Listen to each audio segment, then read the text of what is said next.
Michael, you might want to hold that. Yeah. Well, good afternoon, and thanks to all of you for being here.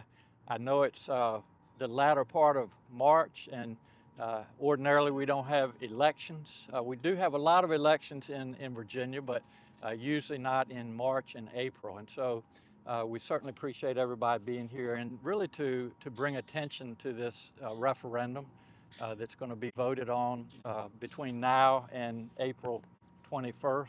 But it's very important, and the more people out there that are aware of what's going on this time of year, the better. So thanks to all of you. I know that there are some veterans among us. Some probably will be watching, and I just wanted to take this opportunity to thank all of the veterans that have served this country, that have worn the colors, as we say, and also to the veterans' families, their spouses, partners, children, loved ones, etc. They have given up a lot to do what they do, to really give us the freedoms and the protections that we're displaying right now, being able to stand up and speak freely about what's on our mind, and also, more importantly, to vote.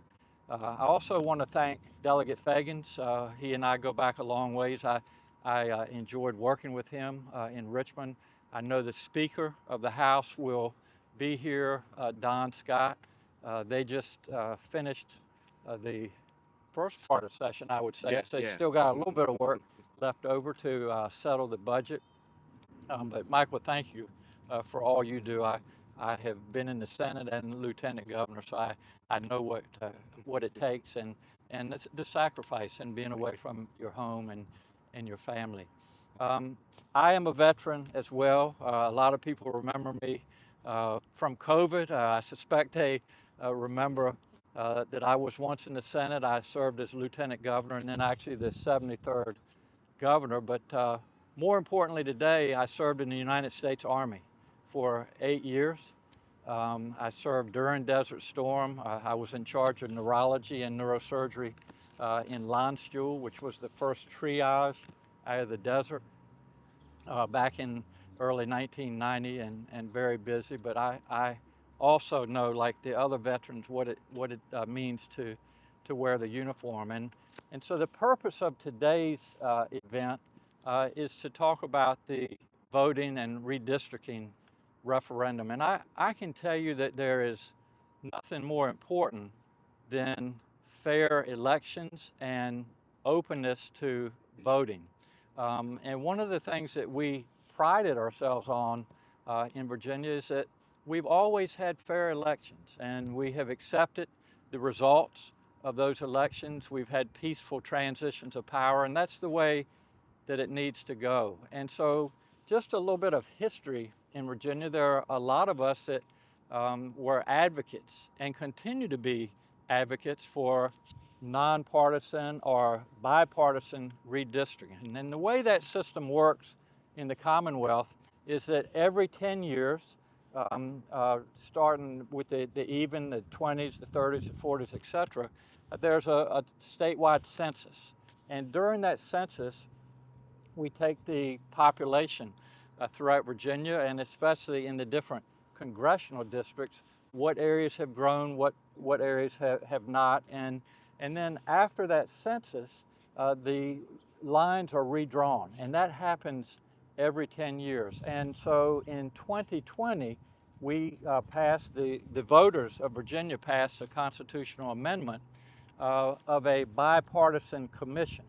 And that commission is comprised of 8 delegates, 4 Republicans, 4 Democrats, and 8 civilians, non-representatives, who are also 4 Democrats and 4 Republicans. And then once they attempt to redraw the lines, if they're not successful, then it goes to the Virginia Supreme Court, which actually happened in 2021. But that is the system that we have and that a lot of other states have.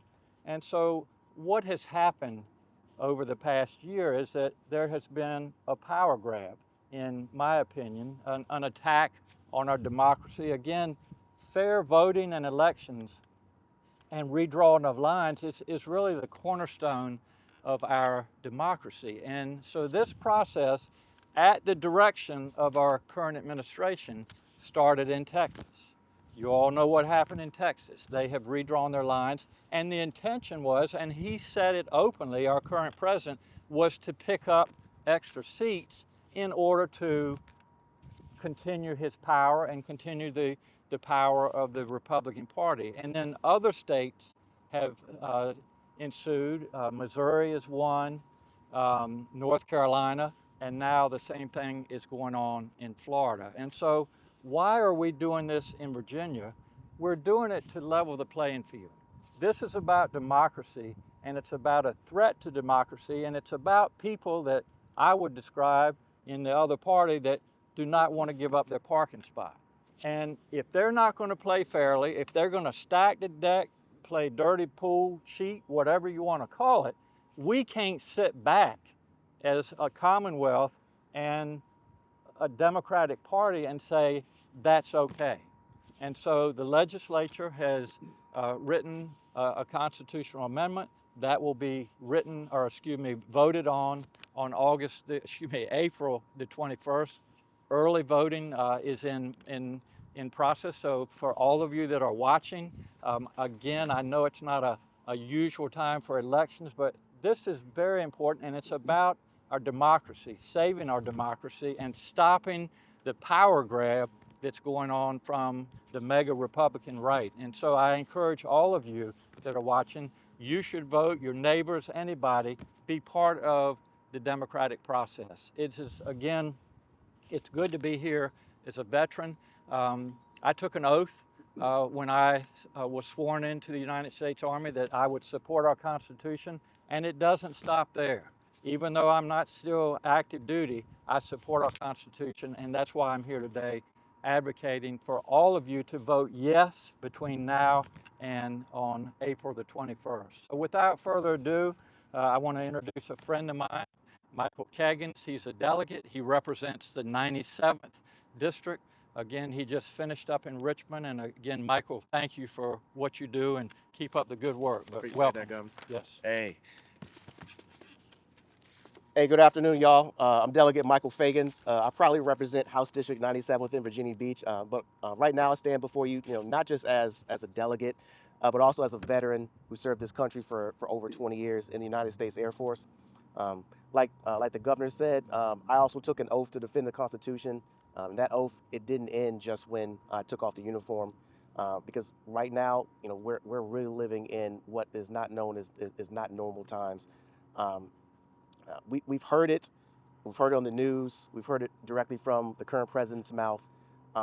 These the first words that really, the numbers that should come to mind is the numbers 11,780. Those were the numbers that President Trump previously spoke for and asked for to find votes. And that's the type of system we're currently working in right now. This is what we're up against right now, a president who's looking to find votes, who's looking to find seats in other states because he knows his policies, his temperament, how he acts is not popular. We've personally seen the current president call and ask for multiple states to find more seats. That's not how our democracy should work, and we just can't sit by and ignore it. Many have stated that this is not the Virginia way.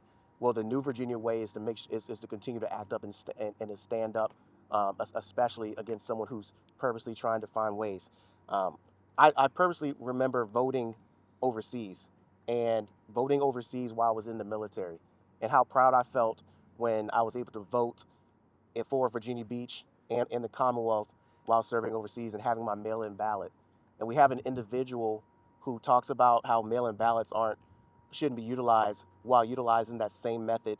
I believe he just did it recently yesterday to vote in mail, to have a mail-in ballot to vote in, while he's trying to disenfranchise. That's the same method he utilizes, while seeing how other Republican states have been utilizing that for years. I know how special it felt for me to vote overseas and have my ballot counted and have my voice heard while serving our country. And that's one of the things that makes our country most special. And then now we see a president who's not trying to just put his thumb on the scale. He's just trying to break the whole entire scale in terms of his way. That's why so much that what we're doing right now with Vote Yes is so important. We have to have we want to make sure that everyone in the Commonwealth understands that the veterans that are standing behind me, the veterans across the Commonwealth, understand the importance of voting yes. You make sure they can vote now up until April 21st, and we want to make sure that there's a lot of misinformation out there. But one of the most important things we want people to know is that this is temporary, and the voters ultimately get to decide what happens. If when we win on April 21st, the constitutional referendum will go forward. If the voters decide not, that's what they've decided. But we're letting the voters decide. And that's one of the most important parts about this constitutional referendum. Just like our other constitutional referendums, the voters ultimately decide. Unfortunately, the other side does not want the voters to have a voice. And they're going to continue to try to disenfranchise. And we're just making sure to let everyone know that veterans want to support, vote yes. We understand what it means to serve. We understand how important it is to protect democracy. That the times we're in right now, that we just can't stand by. So I'm calling for all my fellow veterans, all my military family members to stand up, to make sure that they speak out, and to make sure to vote yes. Thank y'all for coming today, and I want to make sure to introduce my good friend, someone who is one of the most staunchest advocates for veterans and military families, not just in the Commonwealth, but in our nation, Susan Hippen. Good afternoon, everyone. Thank you for coming, and thank you, Delegate Fages. I am proud to stand here on behalf of Virginia Democrats, veterans, and military families. We understand the sacrifice, and we know when leadership fails. We've seen what happens when promises are broken, funding is cut, and veterans are shortchanged. The chaos in Washington isn't just political. It has real impacts on our veterans and military families. We see cuts to VA services, instability for veterans in federal jobs, random cuts to the military complex that generate uncertainty and question military readiness. That chaos rattles the military community. The instability and aggressive military actions we are witnessing today, the growing tensions that could pull our nation into conflicts across the globe, we know exactly what that means. Right now, our leadership is unchecked, but their families are safe at home. The leadership's families are safe at home. It is our families who carry the burdens of their decisions. We know because we have lived it. We know the cost of those decisions. What we are witnessing is unchecked and reckless. That is why this vote matters. We have a president telling states to redraw congressional districts mid-decade, to tip the midterm elections so that his decisions remain unchecked. I want to, sorry to correct you there, Governor. North Carolina started this. Texas was the first publicized one. Missouri, Ohio, and Utah have all drawn their districts with no voter input, none, to tilt the elections in favor of the Republican Party. California asked its voters for permission to redraw their districts to counter those efforts. Virginia is now asking for that same permission to balance the scales in the coming midterm election to protect our democracy. You see, protecting democracy isn't separate from supporting veterans. It is directly connected. We must return to a government with the checks and balances written in our Constitution. We must keep our executive branch accountable to our citizens. Voting yes on the redistricting referendum is about protecting those checks and balances for accountability. It is about making sure no one can rig the system, silence voters, or take power without earning it. It is about ensuring that the voices of veterans and all Virginians are heard. So make your plan. Vote early or vote on April 21st and bring others with you to vote yes. Thank you very much. And with that, I'd like to introduce our Speaker of the House, Don Scott. Master Chief. Thank you, Master Chief. You know, I always followed Master Chief when I was in the Navy. They always told me what to do. So it's always good to follow behind another great Master Chief here in Hampton Roads. I want to thank all our veterans here today. because we know how much what it means to stand watch. Uh, Veterans in this area understand what it means to stand watch. We've stood watch for our country before, for our freedoms, for our Constitution, for the idea that democracy is worth fighting for. And right now we have more work to do. Because let me be blunt. Right now that same democracy is under threat. It is frustrating to hear people talk about this in a vacuum as though Texas, North Carolina, Missouri has done nothing. Donald Trump has changed the way we look at this next election. For us to pretend otherwise and clutch our pearls and continue to be sanctimonious when in reality he is doing something that is unprecedented, we have to stand up. And they thought Virginia would fold over. Huh, they were wrong. This is Virginia. We don't like kings. It's on our motto, Sic Semper Tyrannis. Thus always the tyrants. We will stand up. We have stood up, and we will continue to stand up. We're not going to let somebody steal this next election. We're not going to sit back and not have a voice. We thankfully have a system that allows us to amplify our voters. That's all, to give our voters a choice, to give our voters a say. That's what this vote is about. If you don't like what Donald Trump is doing, you have to vote yes. It's that simple. That's all there is to it. If you don't like your families, your daughters and sons being sent to another foreign land to fight a war that they did not sign up for, then you have to vote yes. If you don't like gas prices going through the roof, you have to vote yes. If you don't like going to the grocery store now and seeing prices going through the roof, you have to vote yes. That's what this is about. This is how Virginians fight back. We have to stop Trump's power grab. We have to level the playing field. We have to protect our elections. Now, I also want to say this.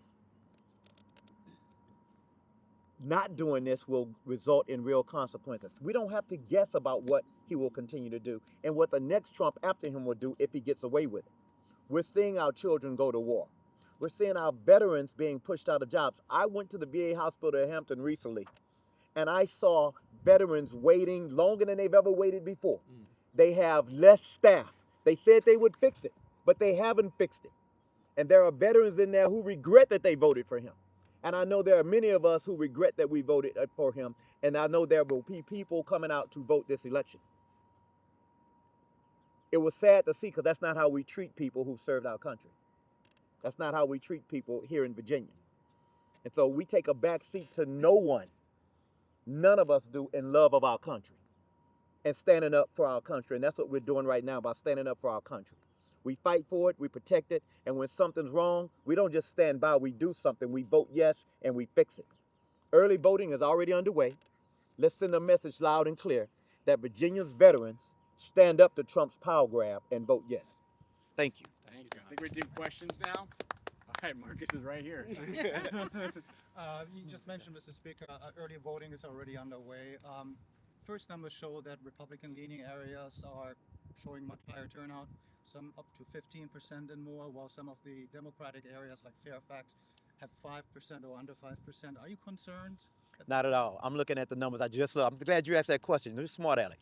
On my way here, I just looked at the vote tallies right now. If you look at our voter scores right now, last cycle in 2025 at this same point of early voting, we were about 60-40 voter profiles. If you look at VPAP, you can see it, 60-40. Right now, it's like 59-41. We're good. I feel very good about this election. I feel like where it's going, we're going to win. And all of the hand-wringing and pearl clutching will be to no avail. We're going to send a message around this country that Virginia truly is for lovers. We're going to save the country that we love, and we're going to win this election. All right. I have a question for the former governor. Yes. Today, former Governor Glenn Youngkin retweeted current Governor Abigail Spanberger's tweet calling it, quote, blatant lies about voting yes. He didn't specifically say what was the blatant lie, but I think it had to do with the temporary basis on this. A lot of Republicans are afraid that this will carry over beyond 2030. What kind of reassurances can you offer? Because once precedent is set, it can be kind of hard to roll back. Yeah, I can't speak for Governor Youngkin, but what I can speak to, this started, as Susan said, in North Carolina. It happened in Texas. You know, when it happened, the people like Governor Youngkin and Republicans, congressional members in Virginia. I didn't hear a word from They them. were quiet. They said, not a peep, crickets, as we say. And now that we're just trying to level the playing field, letting the voters in Virginia choose how to move forward, well, they're upset about it and saying all these things, a lot of rhetoric that is a bunch of static in my mind. But where were they? And this is the greatest example of hypocrisy that I can even imagine. So if you didn't like what happened in North Carolina and Missouri and Texas, what's the deal here? So you can't have it both ways. And as I said in my comments, we have always prided ourselves in Virginia on having fair and accurate and reliable elections. And we have always accepted the winners and losers. We've always accepted and supported the peaceful transition of power. That's who we are as Virginians. And what we're doing with this referendum, we're just leveling the playing field. You know, if they're going to do like this, we've got to stand up as Virginians and say, this isn't right. This is an attack on democracy. These are individuals out there, including our president, who doesn't want to lose his parking spot, and we're going to put an end to it and level the playing field in Virginia. One more from me Sure. on this finally, because they did also speak to no gerrymandering Virginia, which they said that's all well and good, but Prop 15 California, that would have technically have leveled the playing field. They say that this is the power grab to extend it further. Anything that you would say? This Not is true. no, that's Not that's true. not accurate. And this is all about just doing what we need to do in Virginia to counter what's going on in the rest of the country. I mean, the president, you all have seen it on the TV. You've seen what comes out of his mouth. He's doing this to maintain his power and to maintain the power of the mega Republicans. And that's what it's all about. And we in Virginia here don't agree with that. We believe in our Constitution. We believe in democracy, and we're going to level the playing field. And the voters are deciding. That's the biggest part of this. The voters get to decide what happens. If the voters vote no, we will take that. We are supportive of vote yes. We believe that's what's happening right now in this country. Just is not the moment for us to stand by. We are asking everyone to go out and vote yes. And when we are victorious on April 21st, we will then inspire the rest of this country to show that we are pushing back from someone who is trying to break the scale and trying to tilt elections to in this way. I think if you look at all of the states that redistricted without asking their voters, which are Republican-led states, and you look at the Democratic states that California's passed theirs, and we are asking voters the same way California did, you will see that this is not just leveling the field. All right, Brett, you got one? Yeah, hi, thank y'all for fielding some questions here. So, the process for getting this on the ballot, obviously in time for the midterm elections, is the goal.